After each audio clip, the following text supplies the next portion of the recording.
Yes, sir. It's your boy Shad. It's your boy G Downs. Hey, man, make sure if you're watching on YouTube, make sure you just hit the subscribe button. Make sure you follow us on Instagram at Bad Speakers Podcast. Make sure you follow us on Twitter at Bad Speakers. We also playing around on TikTok at Bad Speakers Podcast. And just follow us in general, man. But look, we have a very, very, very special guest today. Very special. One of the most beautiful women I have ever seen in person. Trying to tell you. Have came and blessed our podcast. Actually, the first woman. First woman. You the first female on the show. I know. We had all these rappers. Finally got some beauty. I know y'all tired of these niggas coming up here. Yep. So finally got a woman on the podcast, man. And also talented. She done work for, wrote for Demi Lovato. I want to say Jonas Brothers. Beyonce. Well, I was going to get there. I just want to put it out there. I want to put it out there. Yeah. Beyonce. List goes on and on, man. We got the lovely Lyrica. Is it Anderson? Yeah, that's my last name. Okay, so. Lyrica. And I didn't know, your situation. So we ain't got to. I always kept Anderson. I always kept Anderson. Okay. How are you doing today? Matter of fact, how are you mentally? How are you doing in general? I'm better now. Since I got here, got busy with my manager and stuff. When I was in LA, I think I was like stressing for sure. Because there's a lot going on. Whew. In LA? Yeah, I mean, that's my life. That's like where I live. My son is there. So it's like great that way. But it was just it was craziness going on, personal stuff. But I'm good now. I'm not sure. Are you originally from LA or? I'm originally from LA. Oh, wow. My family's from the South, like Dallas, Texas. So it's like I'm bi-coastal, but. Yeah. Okay. Oh, okay. LA life living. Okay. LA's a little different. I've never been there. Oh. I swear, I've never been there. I'm going actually in May, so I'm gonna see what it's like out there. I went once before on a smoke fest, but that's another story. Let's get into you a little bit.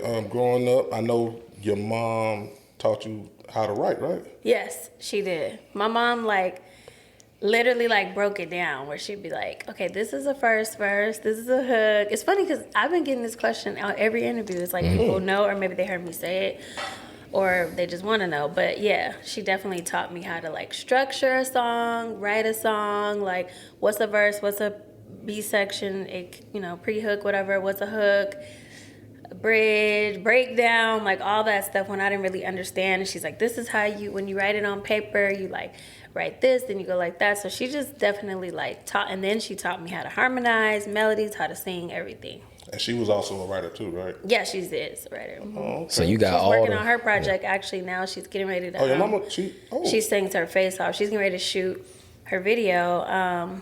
Which song is she doing this time?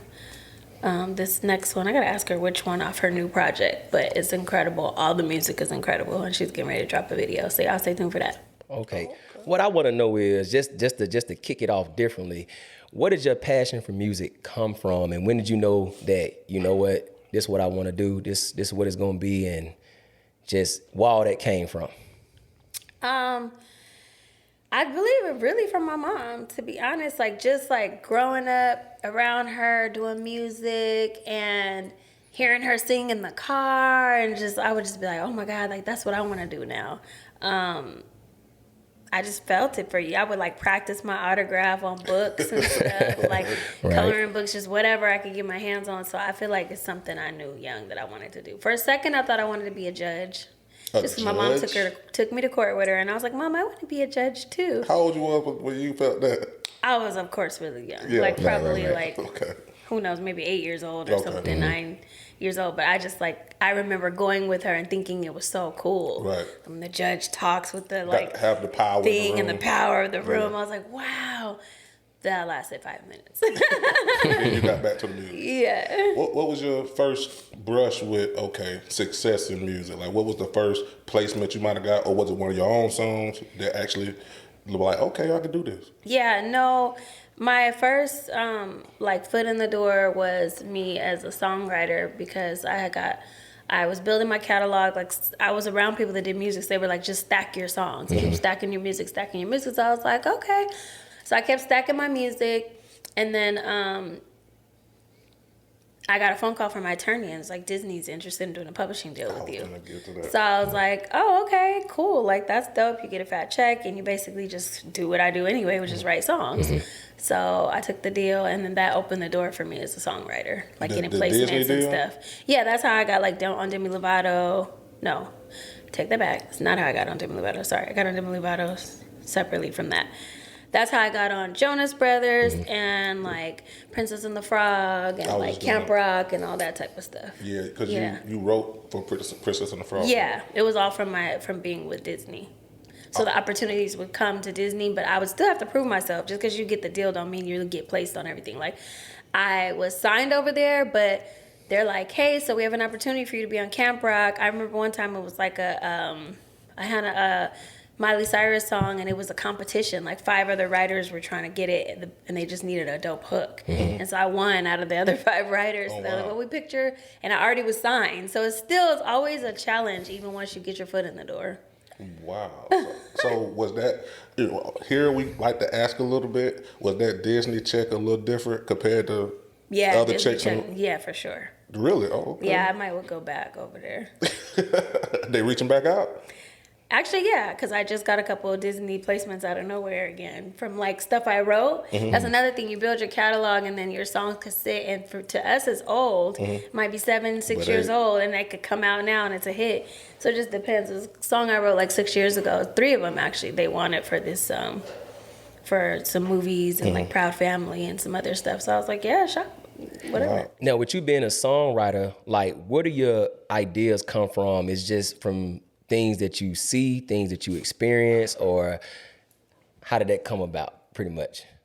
Because I want to know where Jealous came from.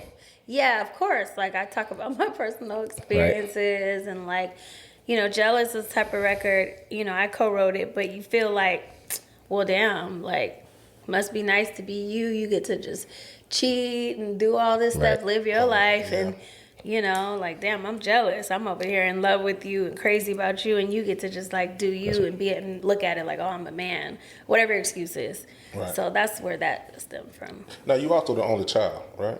Yeah, I have an identical twin, but she passed away when we were 3. Okay. Oh, wow. Sorry to hear that. So since then, it's always been just me. My mom didn't have any more kids. Oh. I'm sorry to hear that. I didn't know that. I just said you was the only child. I didn't know nothing about that. No, it's okay, because once she passed, I mean, it's been just, Now, you was also supposed to, I don't know if I seen this on Wikipedia, it could be wrong, but you were supposed to sign with Dr. Dre at one point, or he wanted you to sign with him or something? Yeah, oh my God, I forgot about that. I met with Dr. Dre through this guy. I think it was right before I signed to Timberland. I met this guy, and he's like, oh, I want to introduce you to Dr. Dre. And I was like, okay, cool. I don't even know if I believed him. I went up there to meet Dr. Dre. Yeah, I was in my Disney publishing deal. And Dr. Dre was like, can I hear some records? I just had started working as an artist. I wasn't really like an artist for real. So I was also like kind of not prepared, because I was like always thinking to write for someone else. So when I went in, you as an artist? Yeah, he was interested in me as an artist. But when I went in, he wanted to like hear some stuff, and he wanted like real gritty R&B. Now I do R&B now. Yeah. Oh, okay. Back then, I had like a couple pop records that I was thinking about keeping for myself. Because to be honest, when I first started being an artist, I wanted to be a pop artist.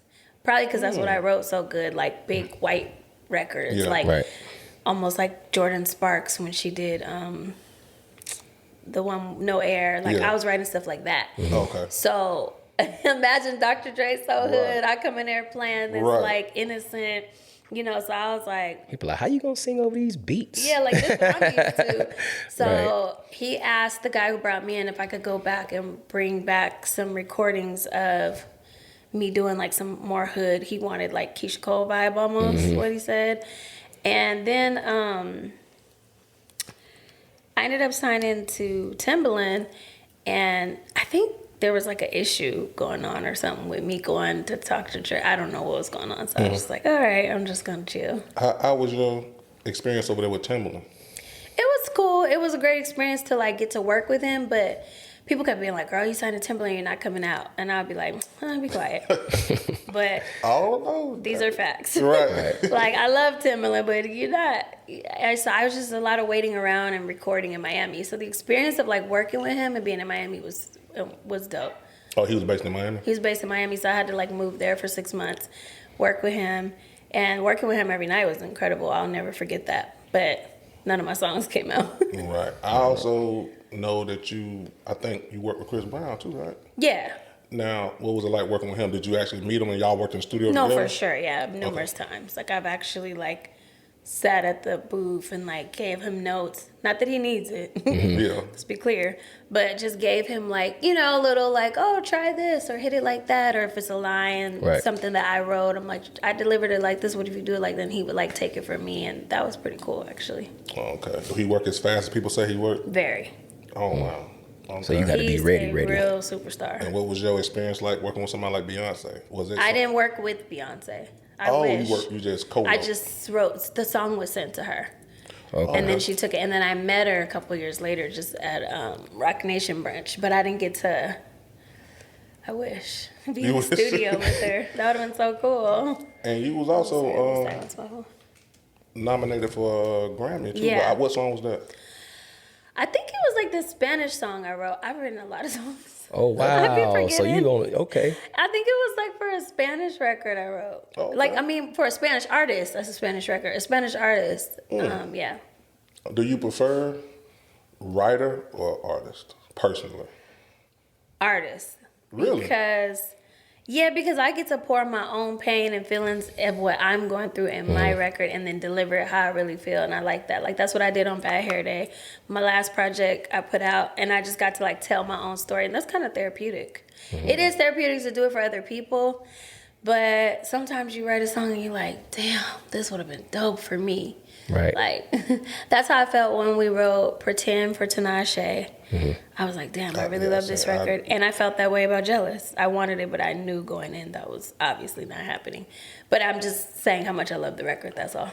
Do you feel like you gave away a lot of your good records you should have kept them? I had an A&R tell me, like, years ago, when I kind of didn't care about being an artist, but he's like, you're not going to make it as an artist if you keep giving away your best records. I don't. Should he be telling you that though? Like, He was keeping it real. I forget even what A&R was, but I remember those words. I was like, that's something to think about. Yeah. So then when I decided I really wanted to like take being an artist more seriously, then I stopped doing that. I mean, I'm not stupid if it's the right placement. It's like Beyonce wants a record, here you go, or this person, whatever. Yeah. I'm like, we're obviously gonna get this bag, but at the same time, if it's for me, like the records I cut since I was here, but see, I knew those were for me. We went in and I'm like, okay, this is a Lyrica Anderson session, so.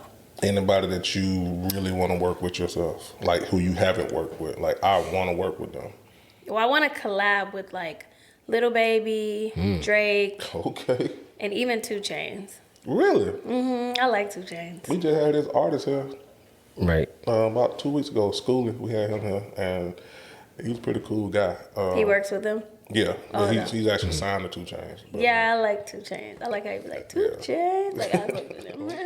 Fast forward a little bit. I want to know how you got into the love and hip hop era. Gotta know, No, so I just be grinding and stuff just comes up. And I was in the studio in LA and I got a phone call like from a number I didn't know. I'm like, who is this? And they're like, yeah, we're wondering if you wanted to come in and be on Love and Hip Hop. And I'm like, no. And they were like, why? And I'm like, they were like, if you don't mind, can we ask why? I remember like yesterday. And I was like, because I'm not really confrontational. I was like, so that's not really going to work for me. You thought it was just a completely drama. Yeah, I was like, I'm actually really chill. Like, I might be boring to y'all, actually. Like, I'm a lot of fun, but I'm not, like, turn up fight. I didn't grow up fighting. Like, I'm not, like, that type of chick. So I was like, I don't know. And they were like, no. We've been seeing what you've been doing for your music, and we're, like, really interested. We don't want nothing to do with fighting or whatever. Just can you come in? That's what they tell you. And they're like, can you just come in? So I was like, okay, I'll come in. So I came in. Then they wanted to meet my family, my mom, the whole everything that came with me. And so I was like, okay. And then everything they was talking the right bag. So it was like, oh, let's check it out. And then Do you feel like doing that show kind of hindered you from your own craft, like individually? Like, did you like, was you more into that, or just you was more into whatever you was trying to do at the time? Do you think that kind of held you back a little, or did it? I feel like, well, yeah, it can, because I didn't realize, you think when you get on those type of shows, you're like, I'm gonna take this platform and go crazy with my music. But in reality, you can like mess up. No. In reality, sometimes people just don't take you as serious, because they're like, oh, you're from the show. Like, yeah, we want to see, what was your comeback? When such and such said, what you gonna say back? Like, people be DMing me like, we can't wait for the episode. What you gonna do when old girl I saw on the cliffhanger that you said this, she said this, what you gonna say back? But and y'all it's like, can't talk about that. so they're paying attention. They're paying attention to that instead of like, oh, hopefully I have like a performance scene coming up. So yeah, it can interrupt a little bit, but you do get like more known from it. That's what I was thinking, because I was, in my head, I'm just thinking like, Look at my son blowing me up. Ocean. Yes. I like that name. He's 3, by the way. Okay. So it's like, I don't even know trying how to see what he mommy just doing. works this phone. You figured it out. Like, he knows what I'm doing. They more advanced than us 80s babies, you know. Period. We right? old. Yeah. So once they said all that, I went in and I was just like, okay. So it was a good experience in the sense of like, you get your face out there, you get more known, you get more followers, you definitely get more fans, like all these things, but it's still nothing like. It helped your presence. Yeah. Yeah. Do you feel like, but more so, was it a help or a hurt? Probably a help. A help in the sense that you do get more known, but a hurt in the sense you have to like work harder now. If it ain't already hard enough, yeah, because they look at you as a reality star. Yeah, it's like getting what do they call it? Something casted. Typecasted. It's like getting typecast. Like you look at someone as the role, like how they did Urkel, for example. It's like they want to have you as like, that's the Love and Hip Hop star. That's the Love and Hip Hop star. Instead of being like, oh wow, she's written this many songs, she's dope as an artist, she dropped this, she can really sing, whatever their focus. So it'd be hard to like. It took a while for me to like transfer that energy into really focusing on like, no, I'm really a real artist. I was wondering, because I'm like, man, they don't really give her the respect like they supposed to. I'm like, because when I watch them shows, to me it's just like, the artists that claim they do music and this and that, it's like you only hear about it when the show come on. But once the show is not airing, it's like you don't hear nothing until it come back on. But I already knew, you was an artist, songwriter even before this. I'm just like, man, when I got off the shows, when my music did the best, my project streamed the highest, focused, because it was like, maybe because they weren't confused or they didn't have nothing else to focus on as far as me. But that's when they like really like streamed my views, like everything was like higher, better. Now, what is it like having a camera in your face? Was that the first time? Like you could say the camera's in your face 24/7 like that? That was the first time, yeah. And what I was on the like? show for a few years, so it can be annoying, especially when you're not in a good mood, you're grumpy, you're like tired that day, you're irritated. Somebody want to fake argue with you because they know the episode's gonna make it because you're in it, and you're like, I'm not really in the mood to like so turn up because you feel like turning up. I'm actually chilling today. I have a headache. Just whatever. You're just like not in that vibe. So some people do turn it on just for the camera. Yeah, of course. So let me ask you, how, because there's a lot of rumors online about, oh, it's fake, it's real, it's fake, it's real. What percentage of would you say real? I don't know. I can't say all that. You can't say? She can't. I mean, I'm come off the show. I can't make it like, you know what I'm saying? I understand. But it's a lot of people create fake narratives to be able to live on a storyline. It's like, if you don't make an episode, you don't get paid. So it's like, I gotta turn up. And then when so if you're not on that period, especially if it's a main character, like someone who's a main on the show, me, Princess Ray J, all them who are like main people, it's like, if you have a beef with us, it's sticking. Right. Like Cardi, if it's up, then it's still So it's like they want to beef with you because of that. So that would be annoying. Like, yo, y'all call me to what? Who is this? Like, shit like that. Did you gain any true friendships off the show who you wasn't friends with before the show? Yeah, me and Princess are friends. Okay. Yeah. I also noticed, I think you and Black China was pretty cool at one point too. We are still, yeah. That's still cool? Mm-hmm. Okay, I seen that. You know, I was like, No, oh, me and okay. China are cool. Me and I know China before she came on the show though. I've known China since like 2017. Me and Princess, me and Brooke are cool. Like, yeah. Would you do Love and Hip Hop again if they called you? They did call me. Oh, and shit. recently at that. I don't know. Maybe. It would just have to make sense. Would you handle it differently if you did it this time? Yeah. You would stay out there. Well, you weren't really in the drama. It I just really came wasn't. to you. It came Yeah. to me. Yeah, so yeah, I would yeah. hope that it don't come to me, but ain't no promises. Yeah, I mean, well, I enjoyed it. You know, it was a pretty good show. I really enjoyed it. Let me ask you this: do you have anything that you plan on putting out soon? My music, of course. I'm here working. We did some crazy records. Any particular artists that you working with, or is it more of just you? Right now, I'm just focused on getting my stuff Okay. done, and then from there we go in and add features if we want to and all that. So Okay. Okay. Well, let me ask what everybody want to know. What's the love life like right now? You know, I don't even know if you have a love life. I don't but have a love please let life. these people know Most of what's our- going on right Most now. of our viewers are men, so they want to Yeah. know. yeah, no, my love life is no, I'm just kidding. No, I don't have no love life. I'm just focused right now. I have a 3-year-old son. I have, you know, to keep happy and want him to see his mom be happy and be successful. Me and my manager, Prince Howard, we just like grinding, working. So that's like really my focus. I'm not really focused on no. It just comes with too much. I was in a relationship for a really long time, and one thing I am happy about is like, I don't have to worry about nobody cheating on me. Man, I don't have to be like going through nobody's phone. Like, so You were going through phones? you said, Oh my goodness. yeah, I go through phones. What? Oh man. I don't have to go through nobody's phone. Is that a must? No, it's not a must, but I'm honest. I've definitely Wow. gone Do through you believe phones. all black men cheat? Yes. for Oh sure. my I God. probably don't want no more black men. Oh. And I never dated no white boy. Hold on, but wait. You believe all black Oh, men you mean cheat? all black men cheat? I've never been in a relationship. This is actually kind of somewhat would be embarrassing to say, but I don't think I've ever been in a relationship I wasn't cheated on. And I've only dated black men. Have you ever cheated? It just depends on what you consider cheating. I'll tell you why I answer it like that. Wait a Because minute. I won't cheat until I'm completely away from you.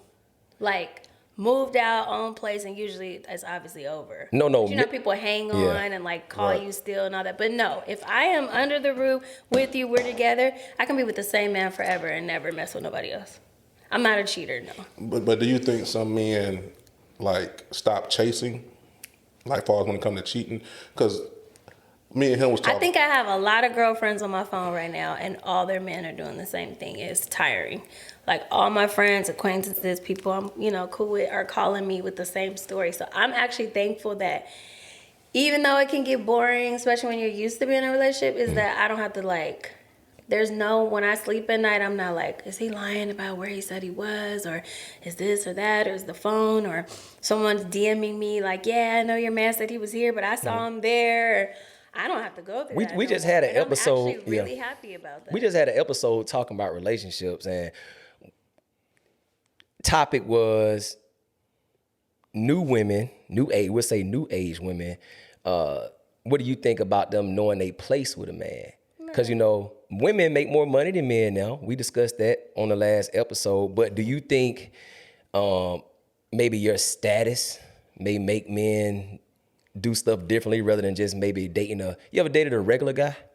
Yeah, I think that would be, no, I haven't. When I say regular, I don't mean like don't have nothing, just not in the so light. in the light. Yeah, not in the light. That might be my next vibe.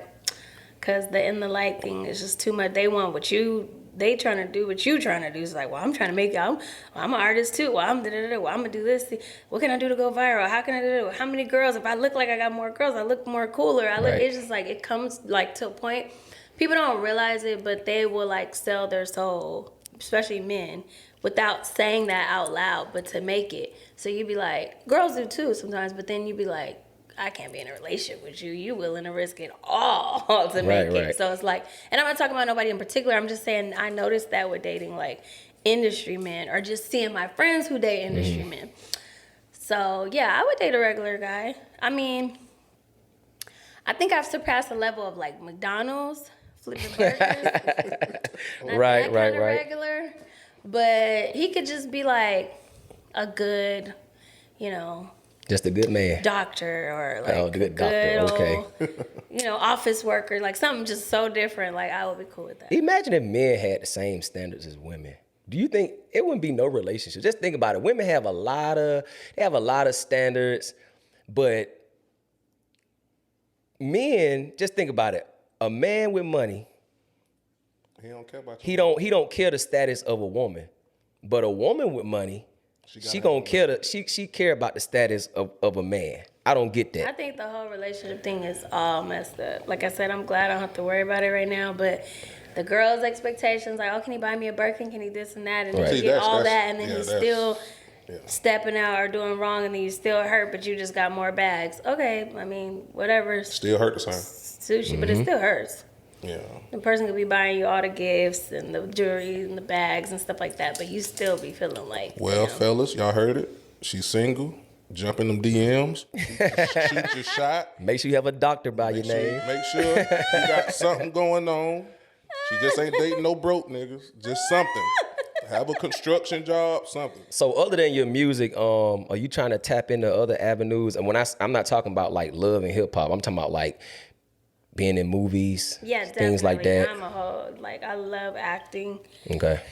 I just did a TV show called Foster Law, and I'm the lead. I play Brian White's wife. Okay. And Brian White's done a lot of dope movies and stuff. He's an amazing actor, almost like intimidating, amazing. And I loved working with him because I learned so much as an actress. So I can't wait till that comes out. So y'all stay tuned. Okay. And from there, I'm just gonna do more acting, a lot more acting. What's up? Okay. So acting, you got a new project dropping. Do you have a date on it? I don't have a date on the project got a dropping, but it's name? coming soon.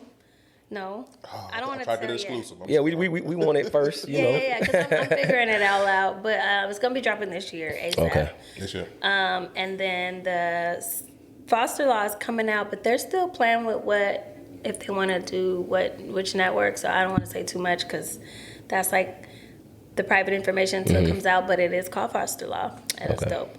And yeah, And music we- coming soon. And we may see Love Hip Hop again, may not, depending on, on they, the maybe they cut the side. check right, Right. just depending. Period. Okay. Well, look, with Miss Lyrica Anderson here on Bad Speakers Podcast. It's your boy Shad, It's your boy G Downs. and we out. Yeah. We are.